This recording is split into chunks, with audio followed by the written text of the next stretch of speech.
listening to the Tech Tools for Teachers podcast, where each week we talk about a free piece or two of technology that you can use in your classroom. I'm your host, Shannon Martin. I'm a middle school teacher, technology coach, and personalized learning coordinator for my district. And I'm her producer and husband, Fuzz.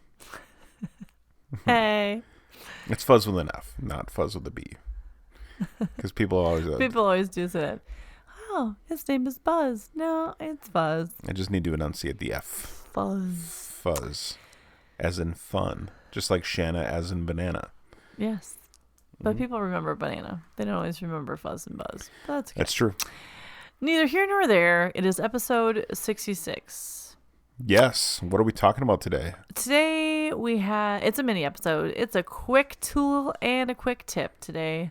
Before we get into that, I just yes. want to plug again the new website, smartandwi.com. Brand new EdTech directory. You can catch all the previous episodes. You can go search for different free tech tools for your classroom in the EdTech directory. I feel you're like, and smash that subscribe button, but there isn't one. But that's okay. Just come visit. You know, we gotta get people to smash that subscribe button.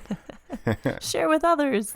Yes. Share that subscribe button with others. Maybe I've been watching too much Zach George and the dog training episodes. Dog training. Oh my gosh. If you feel like this helps you. How he could not only train a dog, by the way, sell a bark box. Wait, hold on. Were you just was that a slight that I'm not training our dog? No, well? I just meant like he is training a dog, selling his bark box, has cool tennis shoes. Yes, always. And is like super sunshiny about everything. Yes.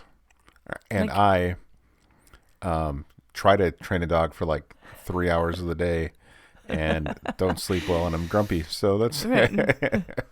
Well, but I love her and she's super cute. Maybe we should get you a bunch of cool tennis shoes. Maybe we should get me a dog trainer. We'll just hire Zach. Hey, you want to come to our house? Yeah. So yeah. There's so many things going on right now and I know everyone's overwhelmed. I was like, hey, I'm going to throw a mini episode in just to kind of maybe ease a little crazy. I don't know. There's so much going on with online learning and so many things happening and so many teachers balancing so many things. So here are my tool and a tip. First thing is the tool is called RecordCast. Okay. So RecordCast.com. Hey, it's a .com. .com. Unlike last week episode, we didn't have any .coms. They're all .studio, .org, .net. Yes. .ca. So, recordcast.net.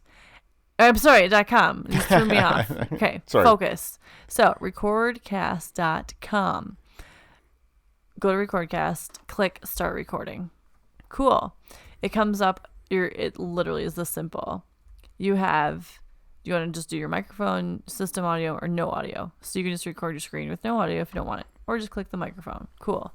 I just click and it'll check to default. So check your default microphone. It's there. Cool. Okay.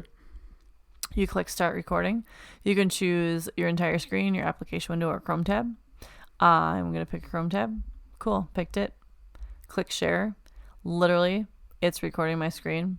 It's recording my screen. Look, it's recording my screen. No one can see it right now. It's recording my screen. Wow. I hit stop. And then I go to the RecordCast screen and it says, look, here's your screen. Do you want it to re-record it or do you want to download it? And that's it. Whole thing. Your screen has been recorded with audio. Boom. Boom. So if you want kids to screencast and you don't want to sign up, because some like between Screencastify and Loom and like even Google Meet if you're recording, like all these things you're recording all the time, you gotta sign up, have an account, blah, blah, blah. Mm-hmm. Literally, RecordCast will record your stuff, download it right to your computer, and you have a screencast done that quickly, which is awesome. Nice. Then, so like, to me, this is so simple, especially if you've got like either quick screencasting that you want kids to do to show their work, to like, this is how explain their thinking really quickly. If you want to practice read alouds with littles, so if you put a book in front of them and have them record their screen and read, you can have the kids share what they're working on and explain it all, which is awesome. 3rd, 4th, 5th grade on up could use this very easily. And again, they don't have to have an account or anything to just use it, which is cool. But then also, if you hit edit, you know what comes up? The editor is FlexClip. What? Which is a tool that we had talked about last season. And Flex Clip is like the editing tool that goes with it. So they work together, which is pretty sweet. So you can add some text over it and do some... Yeah, you can drop the video into your Flex Clip account, which is kind of nice. Awesome. So RecordCast, super fast, easy way to screen record. Easy to use, no accounts necessary. You can sign up for free and then have it and have your own account, and you can definitely do that to have your stuff. But if you just want to download a quick video, you can also do that too, which is pretty cool. So, boom. Fancy. Mini tool of the day, RecordCast. Check it out. Check it out. The other, then, my tip that I wanted to talk about was, I asked you this, and I guess it's not common knowledge. So I'm sharing out information that some people know and some people don't know. I realized we were doing lots of screencasting with my elementary staff, and they don't have Chromebooks necessarily. They only have iPads. And I was like, well, you can screen record on an iPad, and it's already built in. So if you didn't know this already on your iPhone or your iPad, you just go to settings on your iPhone or iPad, go to the control center, and then customize controls. And you can flip through there and you find the little green plus button and add screen recording. And then once you have that button, I won't say engaged, but once it's added to your control center. Depending on which phone or iPad you have, you swipe up or swipe down, and you press on the little screen record button. You push on it a little harder, you get the microphone, and you can choose to have a microphone if you want to. And then you're able to record your screen. Yeah. And it saves into your photos area. And you can quick screen record from your iPads or your iPhone. So if you didn't know that already, if you got iPads in the classroom with your students and you want them to screen record, again, reading or their work and share their thinking.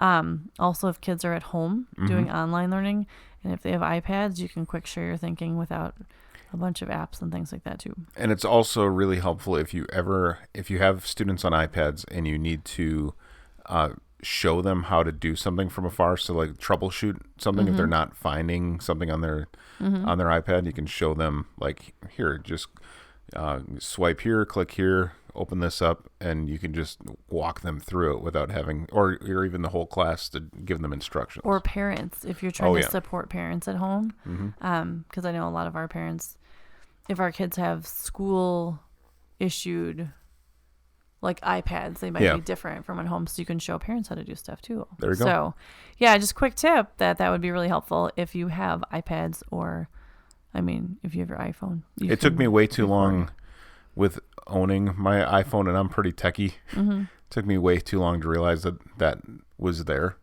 and now I know it, I use it frequently.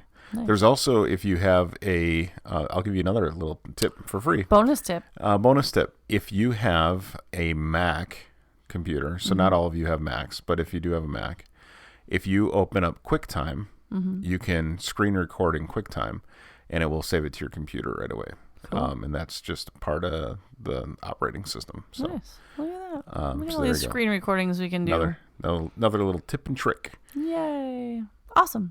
So smash that subscribe. I get Though, if you are on your commute, you are heading back into the classroom, highly recommend if you're listening somewhere, you can go to Spotify, or if you are on your iPhone, you can subscribe at Apple Podcasts, Google Podcasts. I actually would like to point out too, really quickly, as you're selling the website here. Yeah. I've ended up sharing Smart and WI with a lot of parents because their kids are learning online and they want to be able to support them online with extra resources and stuff like that. So I've had a lot of parents starting at the end of last school year through summer be like, oh my gosh, I use your website for additional help with my kid, or because there's other activities on there that they can do, and everything's education based, that I've had a lot of parents actually start using it as a tool as well. So share it away.